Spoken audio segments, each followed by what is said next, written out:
What would you do if the person who tormented you for years suddenly became your victim? In today's story, the protagonist's choice is a masterclass in how to handle it. From the tender ages of 6 and 10, Leo and his stepsister, Clara, were thrown into an unwilling proximity when their respective parents, Robert and Eleanor, married. From the outset, their relationship was strained, a direct consequence of Eleanor's unwavering favoritism towards Clara. In Eleanor's eyes, Clara was beyond reproach, while any misfortune that befell the family was swiftly attributed to Leo. Robert, unfortunately, was a man easily swayed, consistently bending to Eleanor's every word, leaving Leo without a staunch defender. The already rocky dynamic worsened significantly when Leo was around 15. A painful breakup with his high school girlfriend, a slump in his grades, and quitting baseball converged to create a period of intense stress. Leo found himself stress-eating, his weight ballooning from a healthy 125 pounds to 162.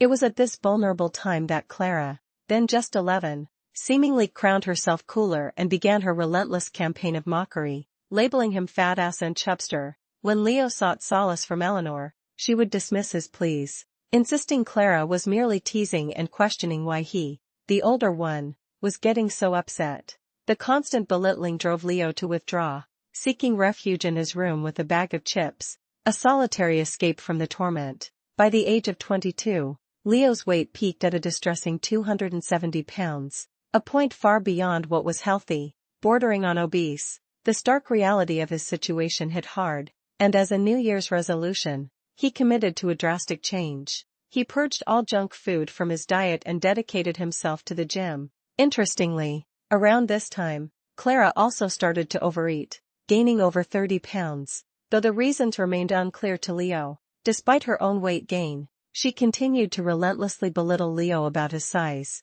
even though he was admittedly much heavier than her. By the end of that year, Leo had achieved an incredible transformation, shedding 120 pounds. The feeling was exhilarating, made even more so by the fact that Clara now weighed more than him. The culmination of his efforts arrived during Christmas dinner. Aunts, uncles, and cousins showered him with compliments, praising his remarkable weight loss and telling him how much better he looked. Clara, however, sat across the table, seething. Each compliment directed at Leo was met with a bitter interjection from her. He's still pretty big, or well, he didn't get rid of that face roundness, or maybe lose a little more around that gut. The relentless negativity chipped away at Leo's composure, and his anger simmered. Finally, Clara delivered what she thought would be her ultimate blow, a snide remark laced with malice. Look, you know you'll just put it all back on, why do you even bother? It was the breaking point. Leo exploded, his voice reverberating through the dining room.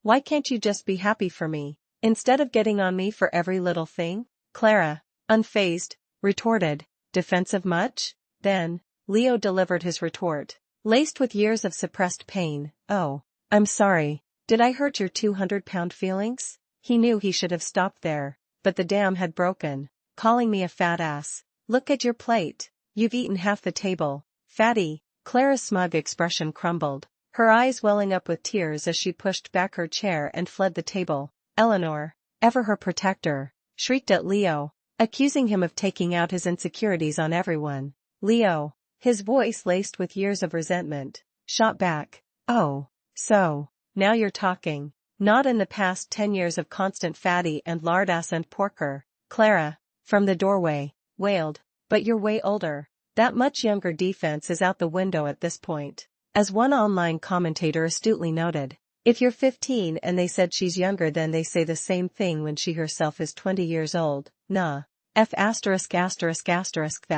She's grown enough to have to deal with repercussions of her actions. Leo, feeling a sense of perverse satisfaction mixed with lingering anger, also left the table and went home. The next morning, his phone was buzzing with a barrage of messages from Eleanor, Robert, and Clara. The message was clear, he wasn't welcome in their home until he apologized. Leo, however, had no intention of doing so. This moment, though explosive, marked a critical turning point for Leo. As another user commented, she's basically mentally abused you for years, and the one time you chose to fight back you got the shit end of the stick yet again from them. This truly highlights Eleanor's consistent double standard and how, despite Leo's age advantage, he was still expected to endure Clara's abuse without retaliation. The story of Leo's transformation and his eventual outburst highlights the profound impact of long-term emotional abuse and the eventual liberation that comes from standing up for oneself. It teaches us that true family respects and supports,